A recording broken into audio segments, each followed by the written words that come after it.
ETF index mutual funds నేర్చుకుని stock మార్కెట్లో రాణించాలనుకుంటున్నారా? వెంటనే ఈ నెంబర్కి కాల్ చేయండి. నమస్తే రమగారు. నమస్తే జయ. రమగారు, బాలమిత్ర, చందమామ ఈ కథలన్నీ చెప్పుకుంటూ ఉండేవాళ్ళం మనం. చాలా రోజులు అయిపోతుందండి, డిస్కషన్స్ ఎక్కువైపోయినాయి మనకి. ప్లస్ సిరీస్లు వెళ్తున్నాము. మరి వాటి నుంచి ఏదైనా ఒక కథ చెప్తారా? పిల్లలకి చెప్పడానికి బాగుంటుంది. మామూలుగా పిల్లలు ఏ పనులు చేయరు చాలామంది. ఏ పని చెప్పినా నేనే చేయాలా, వాడికి చెప్పచ్చు కానీ తమ్ముడినో చెల్లెలనో చూపిస్తారు. రేపు చేస్తా మాపు చేస్తా అంటారు. అది చిన్నప్పుడు అలవాటైతే పెద్దవాళ్ళు అయ్యాక కూడా వాళ్ళు ఏ పని చేయకుండా ఉంటారు. మగపిల్లలైతే భార్యలకు సహాయం చేయరు, ఆడపిల్లలైతే పని ఎలా ఎగ్గొట్టాలా అని చూస్తారు. పని చేయడం ఇష్టం ఉండదు, హౌస్ హోల్డ్ వర్క్స్ చేయడానికి ఇష్టపడరు. అందుకని పిల్లలకి చిన్నప్పటి నుంచి పనులు గిన్నెలు అలవాటు చేయాలి. గారాబం ఉన్నా సరే, ఎంత గారాబం ఉన్నా వాడి పని వాడు చేసుకోవాలి. కంచం పెట్టుకోవటం, కంచాలు తీయటం, వాడి కంచం వాడు అన్నం తిన్న ప్లేట్ తీయాలి, టిఫిన్ ప్లేట్ తీయాలి, పాల గ్లాస్ పట్టుకెళ్ళిస్తే మళ్ళీ తీసుకెళ్ళి వాడే సింకులో పెట్టాలి లేదా కడిగి పెట్టాలి. ఇట్లాంటి అలవాట్లు చేయండి పిల్లలకి. అవునండి. అయితే ఈ పని అలవాటు లేని వాళ్ళు, పని ఎగ్గొట్టి తిరుగుదాం అనుకునేవాళ్ళు, అలాంటి వాళ్ళ మీద ఒక చిన్న దయ్యపు కథ. పూర్వం ఒక ఊళ్ళో ఒక అవ్వ మనవడు ఉండేవాళ్ళట. ఈ అవ్వ మనవడు ఏంటంటే, ఈ అవ్వ చాలా పాపం కష్టపడి పిల్లాడిని పెంచింది. కొడుకు కోడలు చనిపోయారు పిల్లవాడు చిన్నప్పుడే. దాంతో కొంచెం ముద్దుగా చూసేది. వాడు ఎక్కడ కూర్చుంటే అక్కడే అన్నం పెట్టి, ఎక్కడ పడుకుంటే అక్కడే వాడికి పక్కేసి అలా చేసేది. మొదట్లో ముద్దు, పాపం అమ్మా నాన్న లేని పిల్లవాడు కదా, కొన్నాళ్ళు నడిచింది. క్రమంగా ఈ అబ్బాయి ఏంటంటే ఏ పని చేయకుండా అవ్వ పెడితే తినడానికి అలవాటు పడ్డాడు. ఎప్పుడైనా ఏదైనా బలవంతంగా ఒక పని చేయిస్తే, ఏ పొలం పనో చేయిస్తే మళ్ళీ 3-4 రోజుల దాకా నాకు అది నొప్పి ఇది నొప్పి అనేవాడు, పని మానేసేవాడు. కానీ తిండి కావద్దు, తిండి కావాలిగా. వాళ్ళ దగ్గర వీళ్ళ దగ్గర డబ్బులు తీసుకుని ఏవో ఒకటి కొనుక్కుని తినేసేవాడు. మళ్ళీ ఆ డబ్బులు వెనక్కి కట్టడానికి, పని చేయడానికి బద్ధకం. ఊళ్ళలో అప్పుడు ఏముంది, వస్తు మార్పిడ్లు, పని మార్పిడ్లు అవి ఉండేవి. ఏదో కొట్ల నుంచి వస్తువులు తెచ్చుకుంటే కొట్లో అవసరమైన పని చేసి పెట్టాలి. ఓ పొలంలో నుంచి ఏదైనా తెచ్చుకుంటే వాళ్ళకి పొలం పని అవసరమైనప్పుడు చేయాలి. అబ్బాయి అసలు చేసేవాడే కాదు. ఎప్పుడు ఏదో ఒక గొడవ వచ్చేది వాళ్ళ ఇంటికి. మీ వాడు అది తీసుకున్నాడు ఇది తీసుకున్నాడు అంటే, బామ్మ మామ అవ్వ ఒక్కతే ఎక్కడి నుంచి ఇస్తుంది? రోజు అనేది, ఒరే నేను నిన్ను మొయ్యలేకపోతున్నాను, చాలా బరువు అయిపోయావు నువ్వు, నాకు పని చెయ్యి, ఏదైనా పని చెయ్యి, పెద్దవాడివి అవుతున్నావు, 18 ఏళ్ళు వచ్చినాయి, పని చేయకపోతే ఎట్లా, ఇంకా 4 ఏళ్ళు పోతే పెళ్లి చేసుకుంటావు, పెళ్లి కావాలంటే నేను పని చేయను అనేవాడు. మరి పెళ్లి చేసుకుంటే భార్యను పోషించుకోవద్దు, మరి పిల్ల చెల్ల పడితే వాళ్ళని చూడొద్దు. దాంతో ఇక అవ్వ విసిగిపోయేది. ఒకరోజు ఏమందంటే, ఒరే నువ్వు ఎక్కడికైనా వెళ్ళిపో, నాతో నువ్వు ఉండద్దు అంటే వాడి కోపం వచ్చి ఏమనుకున్నాడు, ఎంతసేపు పని పని అంటుంది. హాయిగా చెరువు గట్టును కాళ్ళు చాపుకుని పడుకుంటే ఎంత హాయిగా ఉంటుంది, గాలేస్తుంటే నిద్ర పడుతుంది. అన్నం వేళకి ఇంటికి వస్తే అవ్వాయిలాగా అన్నం పెడుతుంది. అవ్వ అన్నానికి డబ్బు ఎక్కడి నుంచి తెస్తోంది అనేది వాడికి అక్కర్లా. సరే ఏమనుకున్నాడు, ఇది లాభం లేదు, వీడితో ఉండకూడదు, అడవిలోకి వెళ్ళిపోదాం హాయిగా, ఏ పని చేయక్కర్లా, అడవిలో ఏముంది పని, ఏదో కాయ కసరు కనపడుతుంది, వాటితో పొట్ట నింపుకుని హాయిగా ఉండొచ్చు. రోజు ఎట్లా గడుస్తుంది అనే ఊహ లేదు. ఒకవేళ ప్రమాదం ఉంటుందేమో, ఇంకా అంతదాకా వాడు ఊహించలా. వాడికి ఏదైనా ఊహిస్తే ముందే పని చేసేవాడు. అదే కదా. సరే అట్లా పోయి ఒక అడవిలో ఓ చెట్టు కింద కూర్చున్నాడు. చెట్టు కింద కూర్చుంటే ఆ చెట్టు మీద ఒక దయ్యం ఉందట.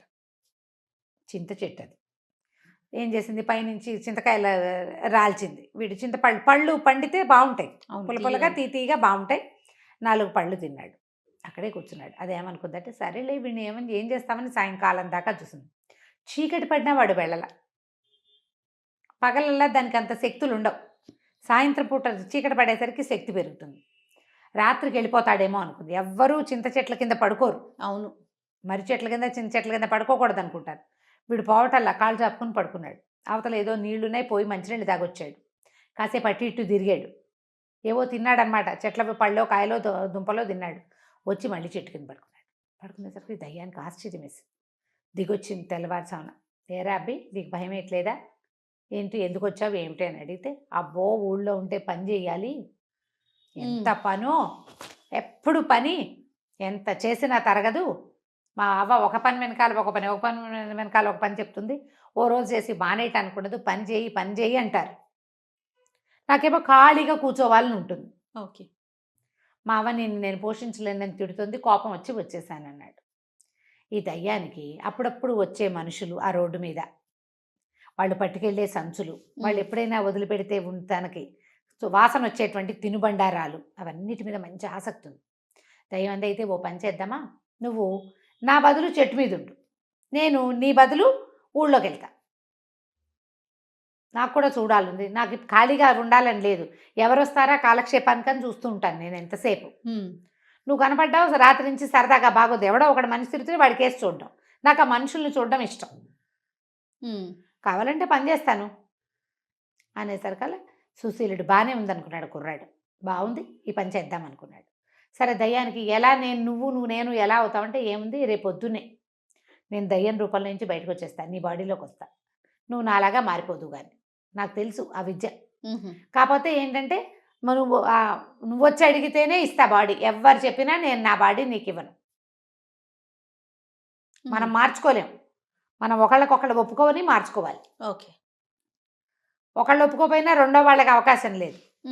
అంటే వీడేమనుకున్నాడు, ఏముంది మనకి చెట్టు మీద ఉండొచ్చు హాయిగా, తిండక్కర్లా గిండక్కర్లా, ఇప్పుడు తిండెట్లా అన్న భయం వస్తుంది మనుషులైతే. నాకేం భయం, హాయిగా చెట్టు మీద పడి ఉంటామే కదా, పని పాటలకన్నా హాయిగా పడుకోవచ్చు కామీగా అనుకొని బాడీ మార్చుకోవడానికి ఒప్పుకున్నాడు కుర్రాడు దయ్యము ఇద్దరు కలిసి బాడీ ఎక్స్చేంజ్ చేసేసుకున్నారు. ఒకళ్ళు ఇటు అటు అటు ఇటు మారిపోయారు. దయ్యమేమో సుశీలు కుర్రాడుగా మారిపోయింది, ఆ సుశీలుడేమో దయ్యంగా మారిపోయాడు. పోయి చెట్టు ఎక్కి కూర్చో, అబ్బా ఎంత హాయిగా ఉంది, లైట్గా బట్టలు కూడా అక్కర్లేదు, ఏ చెట్టు మీద కావాలంటే ఆ చెట్టు మీద చేయమని వెళ్ళిపోవచ్చు, ఎక్కడ కావాలంటే అక్కడ పడుకోవచ్చు, పక్క వేసుకోవాలి ఎక్కేసుకోవాలి, గోల లేదు, అన్నం వండుకునే పని లేదు, తలకాయ దూకోవాలి, ఈ ఘోషలు లేవు, మురిగ్గా ఉన్నావు అనేది మా అమ్మ, స్నానం చేయలేదు, స్నానానికి కూడా బతకమే బడికి, హాయిగా ఉందని చింత చెట్టుకి తోక వెళ్ళాడేసుకుని కూర్చున్నాడు.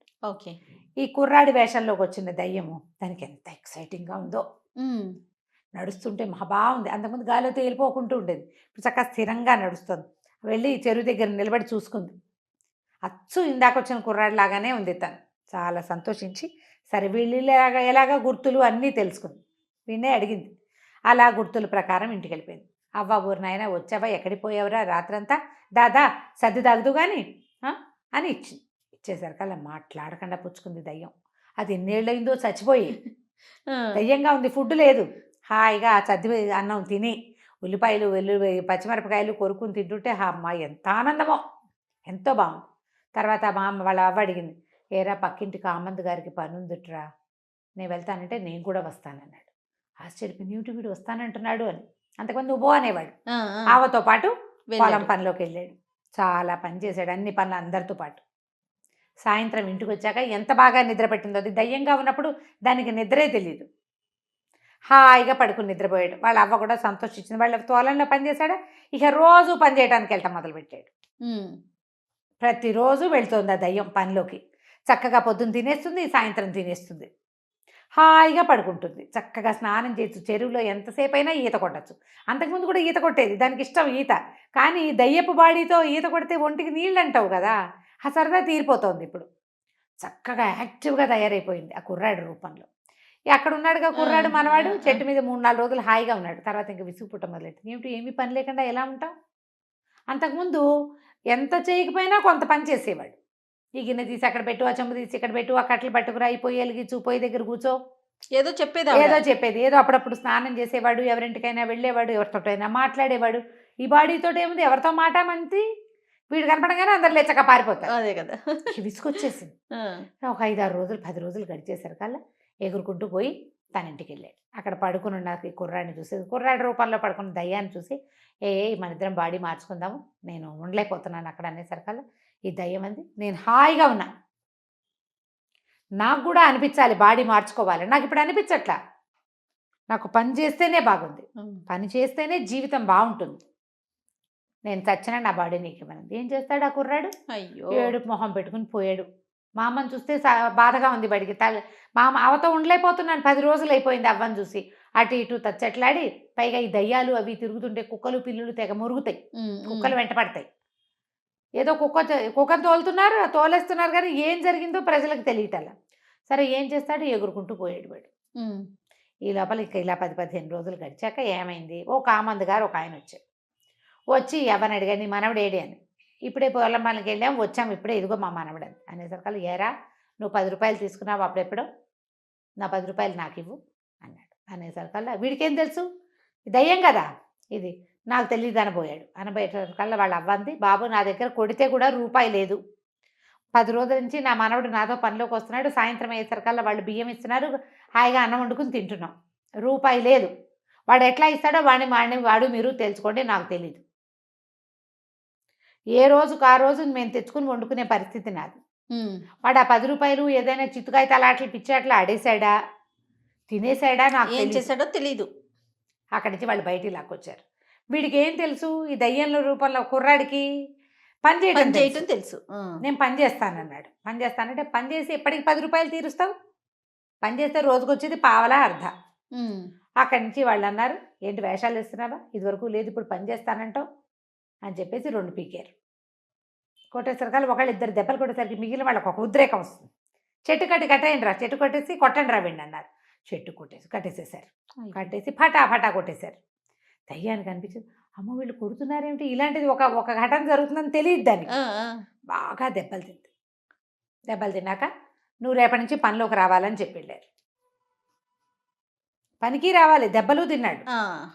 అక్కడి నుంచి దేవుడా రావుడా జీవుడా అని ఎట్లాగొట్లా పని చేయటం మొదలెడితే ఈ లోపల ఇంకొకళ్ళు వచ్చారు. మా దగ్గర రూపాయి తీసుకున్నాడు. 10 రూపాయలు తీసుకున్న వాళ్ళు 25 దెబ్బలు కొడితే రూపాయి తీసుకున్నవాడు ఎన్నో కొన్ని కొట్టాలి కదా.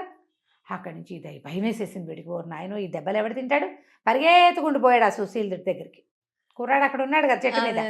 బాబు నీ బాడీతో నేను పడలేనురా, ఈ దెబ్బలు ఎవడు తింటాడు, ఎవడి దగ్గర నువ్వేమేమి బాకీలు చేసావో వాళ్ళంతా కొట్టడానికి వస్తున్నారు, ఇప్పుడు ఏమిటి పని చేయించుకుంటారు, కసి తీరడానికి కొడతారు, నా వల్ల కాదు, నీ శరీరం నువ్వు తీసుకో, నా బాడీ నాకు ఇచ్చేసి అనగానే అప్పటికి 20 రోజుల నుంచి విసిగిపోయి ఉన్నాడు ఆ సుశీలుడు. ఎప్పుడెప్పుడు వెళ్ళి అవ దగ్గర పడిపోదామా అని ఉంది. ఖాళీగా ఉండటం మంచిది కాదు అని తెలిసిపోయింది. అన్నీ కనపడతాయి పదార్థాలు. దయ్యాలు ఏం తింటాయి, ఆహారం అవసరం లేదు కదా, కంటికి నచ్చిన ఏ పదార్థము తినడానికి ఉండదు, పాడు చేయగలదు దయ్యం, తిండి ఉండదు. వెంటనే బాడీ స్విచ్ అయిపోయాయి. దయ్యం పోనీలే ఎప్పుడో ఒకసారి సరదాగా చూసాం కదా, ఎప్పుడైనా వచ్చి నన్ను పలకరించు, బాయ్ బాయ్ అని చెప్పేసింది, చిటకేసింది. ఈ సుశీలుడు పరిగెత్తుకుంటూ వెళ్ళి అవని కావలించుకున్నాడు అవ్వా అని.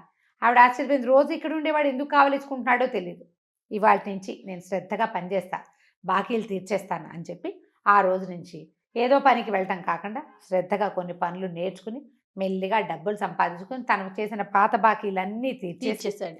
ఆ తర్వాత నిదానంగా జీవితంలో కుదురుకున్నాడు. పని చేసిన వాడిదే జీవితం, అంతే.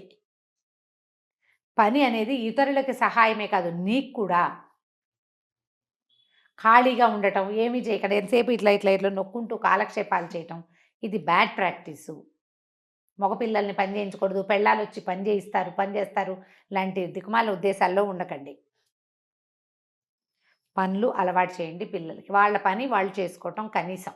రైట్. ఇతరులకు సహాయం చేయటం 2వ పాయింట్. ఇవి నేర్పించాలి. సోమరిపోతులు కాకుండా ఉంటారు. ఈ కథని ఇంకా సరదాగా, ఇంకా వాళ్ళకి నచ్చేలాగా చెప్పుకోవచ్చు మీరు. రైట్. చాలా బాగుంది రమ్మగారు. నమస్తే. నమస్తే.